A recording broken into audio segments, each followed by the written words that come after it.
بسم اللہ الرحمن الرحیم۔ اعتکاف کی فضیلت صرف مردوں کے لیے خاص نہیں بلکہ عورتیں بھی اس سے فائدہ اٹھا سکتی ہے، لیکن عورتوں کو مسجد میں اعتکاف کرنا جائز نہیں بلکہ ان کا اعتکاف گھر میں ہو سکتا ہے۔ وہ اس طرح کے گھر میں جو جگہ نماز پڑھنے اور عبادت کے لیے بنائی ہوئی ہو اسی جگہ اعتکاف میں بیٹھ جائے، اور اگر پہلے سے گھر میں ایسی مخصوص جگہ نہ ہو تو اعتکاف سے پہلے ایسی کوئی جگہ بنا لے اور اس میں اعتکاف کر لے۔ اگر گھر میں نماز کے لیے کوئی مستقل جگہ بنی ہوئی نہ ہو اور کسی وجہ سے ایسی جگہ مستقل طور پر بنانا بھی ممکن نہ ہو تو گھر کے کسی حصے کو عارضی طور پر اعتکاف کے لیے مخصوص کر کے وہاں عورت اعتکاف کر سکتی ہے۔ اگر پورا کمرہ نماز کے لیے مختص ہے تو اس میں اعتکاف درست ہے، اور اگر کمرہ نماز کے لیے مختص نہیں ہے تو پہلے پورے کمرے کو نماز کے لیے مختص کرے،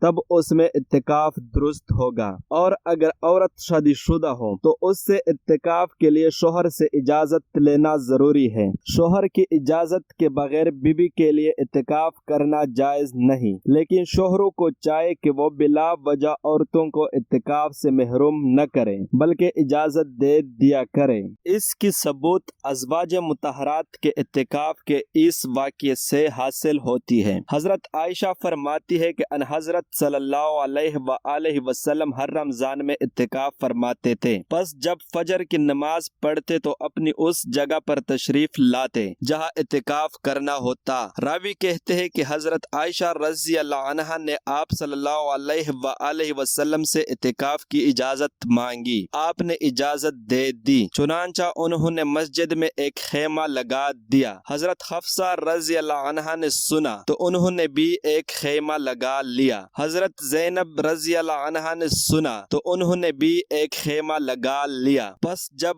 آپ صلی اللہ علیہ وآلہ وسلم فجر کی نماز سے فارغ ہوئے تو دیکھا کہ 4 خیمے لگے ہوئے ہیں، ایک آپ کا اور 3 ازواج مطہرات کے۔ آپ صلی اللہ علیہ وآلہ وسلم نے پوچھا یہ کیا ہے؟ آپ صلی اللہ علیہ وآلہ وسلم کو ازواج مطہرات کے بارے میں بتایا گیا کہ یہ ان کے خیمے ہیں۔ آپ صلی اللہ علیہ وآلہ وسلم نے فرمایا انہوں نے ایسا کیوں کیا؟ ان خیموں کو نکال دو، اب میں انہیں نہ دیکھوں۔ چنانچہ خیمے اٹھا دیے گئے اور آپ صلی اللہ علیہ وآلہ وسلم نے بھی اعتکاف نہیں فرمایا یہاں تک کہ شوال کے آخری عشرے میں اعتکاف فرمایا۔ اس حدیث میں یہ بات قابل غور ہے کہ آپ صلی اللہ علیہ وآلہ وسلم نے شروع میں حضرت عائشہ کو اعتکاف کی اجازت دے دی تھی، لیکن جب دوسری ازواج مطہرات نے خیمے لگائے تو سب کو منع فرمایا۔ اس کی وجہ بظاہر یہ معلوم ہوتی ہے واللہ علم کہ حضرت عائشہ کا مکان مسجد سے اتنا متصل تھا کہ اس کا دروازہ مسجد میں کھلتا تھا، اس لیے اگر وہ اپنے مکان کے دروازے کے ساتھ ہی مسجد میں پردہ لگا کر اعتکاف فرماتی تو ضروریات کے لیے بار بار مسجد میں مردوں کے سامنے سے نہ گزرنا پڑتا، بلکہ ایسا ہی ہو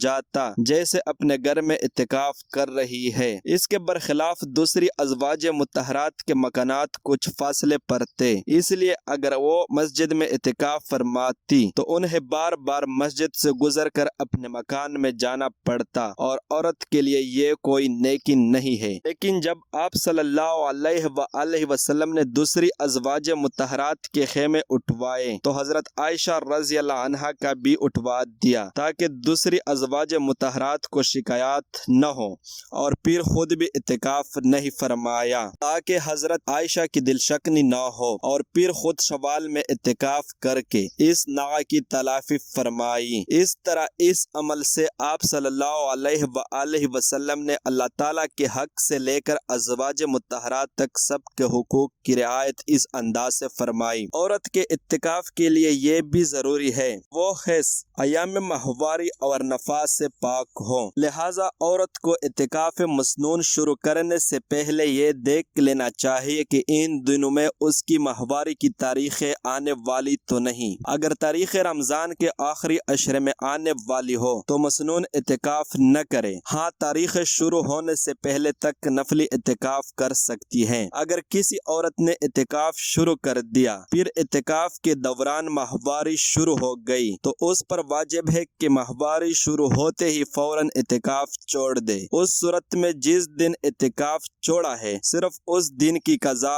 واجب ہوگی، جس کا طریقہ یہ ہے کہ ماہواری سے پاک ہونے کے بعد کسی دن روزہ رکھ کر اعتکاف کرے۔ اگر رمضان کے دن باقی ہو تو رمضان میں بھی قضا کر سکتی ہے۔ اس صورت رمضان کا روزہ کافی ہو جائے گا، لیکن پاک ہونے پر رمضان ختم ہو جائے تو رمضان کے بعد کسی دن خاص طور پر اعتکاف ہی کے لیے روزہ رکھ کر ایک دن کے اعتکاف کی قضا کر لے۔ چنانچہ اعتکاف کے کمرے سے دوسرے کمرے میں جائے تو اعتکاف ٹوٹ جائے گا۔ گھر میں اگر اور کوئی نہ ہو جو کھانا پکا سکے تو ضرورت کی وجہ سے اپنے اعتکاف کی جگہ میں ہی پکا سکتی ہے۔ عبادت کی طرف زیادہ دھیان رہیں، دوسرے کاموں میں زیادہ وقت صرف نہ کریں۔ عورت کا اعتکاف کی حالت میں بچوں کو دودھ پلانا جائز ہے۔ اعتکاف والی عورت کے ساتھ کمرے میں گھر کے دوسرے افراد رہ سکتے ہیں، کھانا کھا سکتے ہیں، مگر دنیاوی اور فضول باتوں سے پرہیز کرے۔ متکف عورت اپنی اعتکاف کی جگہ سے حاجت شرعیہ،